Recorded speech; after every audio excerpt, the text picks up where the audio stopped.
Kapatid, isang paalala, kahit na lumalayo ka, kahit na naglalamig ka sa ating Panginoon, siya pa rin ay patuloy na nagiging tapat at mabuti sa atin.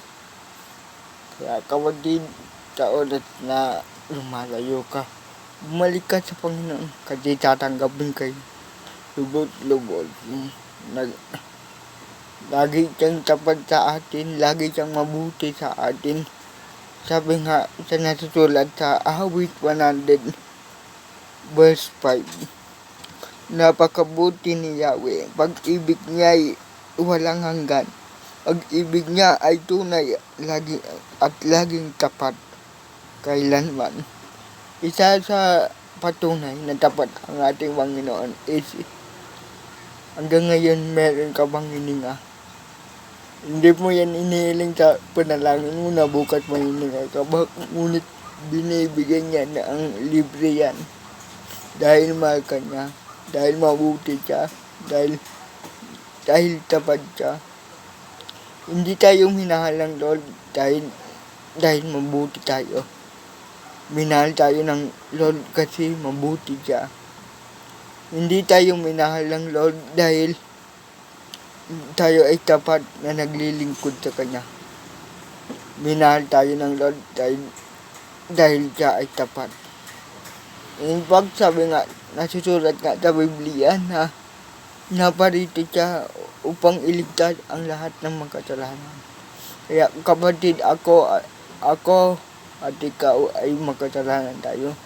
Ako kahit na ako ay naglilingkod, makasalanan pa rin ako, nakakasada pa rin ako.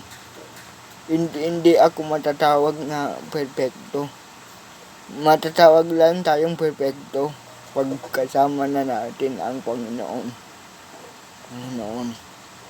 Kaya kapatid, patuloy natin siyang kilalanin. Kilalanin natin siya ng buong puso, buong lakas. Kapatid, pag makilala mo siya, kapatid, doble-doble ang kagalakan mo. Dahil nung nagkaroon nga kami ng seminar, itang testimony lang kapatid. Nung nagkaroon kami ng seminar, it is encounter, nadama ko talaga ang pag-ibig ng Lord. Yung wala ka na talagang hahanapin pa.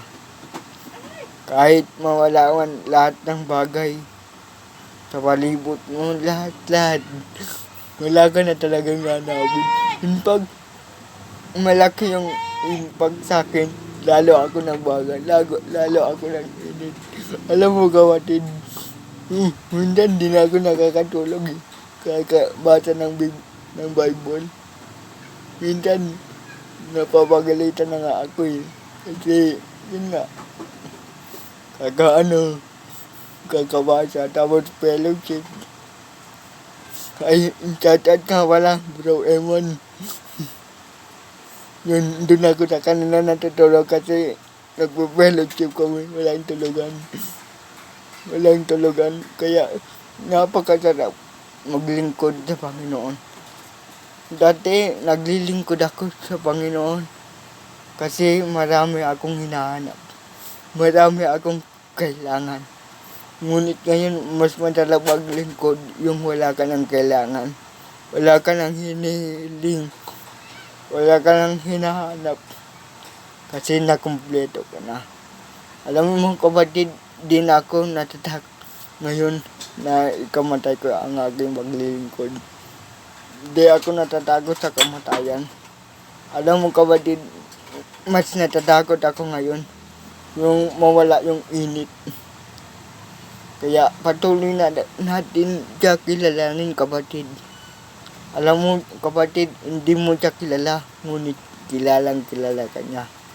Bilang niya kung ilang piraso ang iyong buhok.